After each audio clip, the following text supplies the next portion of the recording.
Every single night, you go completely insane, and doctors say that's perfectly healthy. Think about what actually happens. You see people who aren't there. You believe impossible things without a shred of doubt. You lose all sense that any of it is fake. Do that while you're awake, and there's a clinical name for every one of those symptoms. But the second you fall asleep, your brain switches them all on purpose, every night for hours. So why? Why would evolution build a brain that knocks you out for a third of your life and then forces you into a hallucination you never asked for? For almost all of human history, nobody could even begin to answer that. People thought dreams were messages, warnings from gods, secret windows into the future. Every culture had a story, and not one of them could be tested. It was all just guessing. Then, in 1953, everything changed inside a sleep lab at the University of Chicago. Two researchers, Eugene Azarinsky and Nathaniel Kleitman, were watching people sleep when they spotted something bizarre. Every so often, a sleeper's eyes would start flicking back and forth, fast, behind closed lids, and their brainwaves, almost identical to a person who was wide awake. They called it REM sleep, rapid eye movement. And when they woke people up right in the middle of it, nearly everyone said the exact same thing. I was dreaming.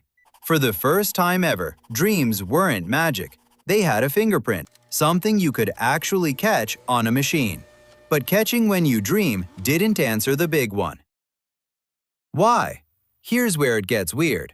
In the 1970s, two Harvard scientists, Alan Hobson and Robert McCarley, dropped a theory that almost sounds like an insult. They said your dreams might start as complete garbage. While you sleep, the base of your brain fires off random electrical static, and the top of your brain, the part that always needs the world to make sense, grabs that noise and does the only thing it knows how to do. It writes a story. That sudden falling feeling, your brain slapping a cliff under your feet just to explain it.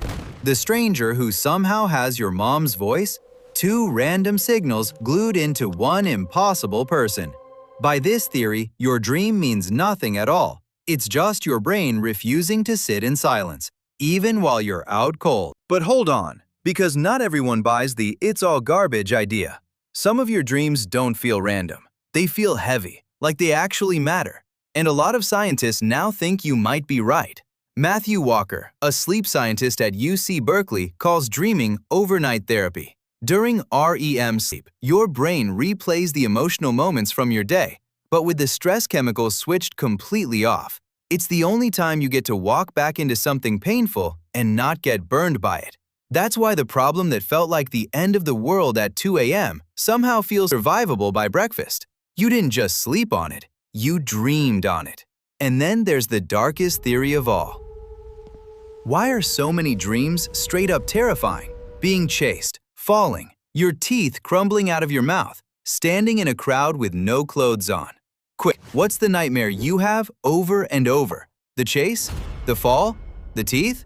Whatever just jumped into your head, your brain picked it on purpose. A Finnish scientist named Antti Revonsuo thinks he knows why. He says your nightmares are a training simulator, a safe little arena where your ancient brain rehearses surviving danger again and again, so that when real danger finally shows up, you've already practiced.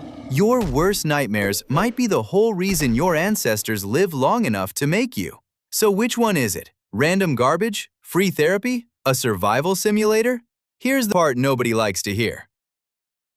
We still don't know for sure. 70 years after we first caught dreams on a machine, the single most common thing your brain does every night is still one of the biggest unsolved mysteries in all of science. And honestly, maybe that's the wildest part. Right now, reading this, you feel like you, awake, in charge, certain about what's real and what isn't. But tonight, you'll lie down, shut your eyes, and hand the whole thing over to a version of you that swallows the impossible without blinking, that builds an entire universe and then burns it down before sunrise. You do this every single night. You've done it thousands of times already, and you'll forget almost all of it. So the next time you wake up grabbing at the last pieces of a dream as they slip away, Don't be annoyed that they're gone, because for a few hours in the dark, you did something no computer on Earth can do. You went beautifully, harmlessly insane.